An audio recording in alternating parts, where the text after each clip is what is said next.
نبی پاک صلی اللہ تعالیٰ علیہ وسلم عمرے کی حاضری کے لیے تشریف لے گئے تو مقام حدیبیہ پر کفار مکہ نے روک لیا اور کہا کہ آپ جنگ کے ارادے سے آئے ہیں تو ہم آپ کو مکہ میں داخل نہیں ہونے دیں گے۔ اللہ کے پیارے رسول صلی اللہ تعالیٰ علیہ وسلم نے جناب عثمان غنی رضی اللہ تعالیٰ عنہ کو اپنا سفیر مقرر کر کے مکہ شریف میں بھیجا اور حضور نے فرمایا عثمان انہیں جا کے بتاؤ کہ ہم جنگ کرنے نہیں آئے، ہم تو اللہ کے گھر کا طواف کرنے آئے۔ حضرت عثمان غنی وہاں تشریف لے گئے۔ کفار مکہ نے جناب عثمان غنی کو روک لیا اور سب سے پہلی بات تو یہ کی کہ آپ اگر طواف کرنا چاہیں تو کر لیں، صحیح کرنا چاہیں تو کر لیں، عمرہ مکمل کر لیں، لیکن ہم نبی پاک صلی اللہ علیہ وسلم کو نہیں کرنے دیں گے۔ تو حضرت عثمان غنی کہنے لگے تم کیا سمجھتے ہو میں مدینے والے رسول کے بغیر عمرہ کر لوں گا؟ میں اسی دن کروں گا جس دن میرے نبی پاک صلی اللہ علیہ وسلم کریں گے۔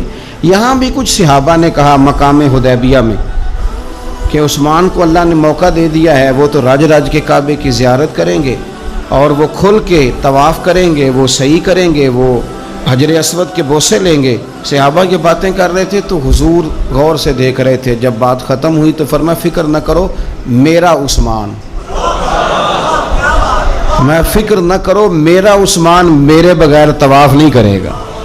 ہاں مجھے کیا غرض تھی نماز سے، مجھے کیا خبر تھی سجود کی، یہ تو تیرے نقش پا کی تلاش تھی جو جھکا رہا میں نماز میں۔ اور اقبال کہنے لگے اذاں تو ازل سے تیرے عشق کا ترانہ بنی، اور نماز تو اس کے نظارے کا ایک بہانہ بنی۔ وہاں سے خبر موصول ہو گئی کہ حضرت عثمان غنی کو شہید کر دیا گیا۔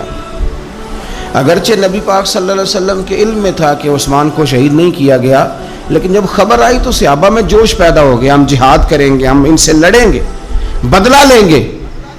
جو اچھا لیڈر ہوتا ہے وہ قوم کے جذبات ٹھنڈے نہیں کرتا بلکہ جذبات کو صحیح رستہ دکھاتا ہے۔ وہ جب صحابہ میں جوش پیدا ہوا نا کہ عثمان غنی کا بدلہ لینا ہے تو نبی پاک صلی اللہ علیہ وسلم نے ایک درخت کے نیچے سب کو بلایا، فرمایا میرے ہاتھ پہ بیعت کرو کہ تم جہاد کرو گے اور جہاد میں ثابت قدم رہو گے، میرے ہاتھ پہ بیعت کرو۔ اب سب لوگ آئے کہ ہم جہاد کریں گے، ثابت قدم رہیں گے، عثمان کا بدلہ بھی لیں گے۔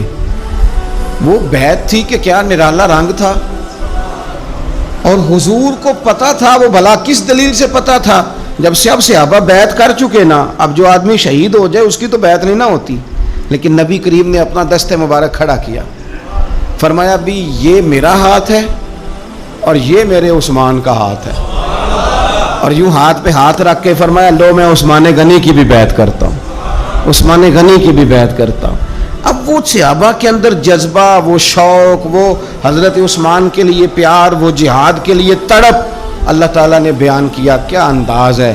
فرمایا لقد رضی اللہ عن المؤمنین اذ یبایعونک تحت الشجرہ، محبوب بے شک اللہ ان مومنوں سے راضی ہو گیا ہے جو درخت کے نیچے بیٹھ کر آپ کی بیعت کر رہے تھے۔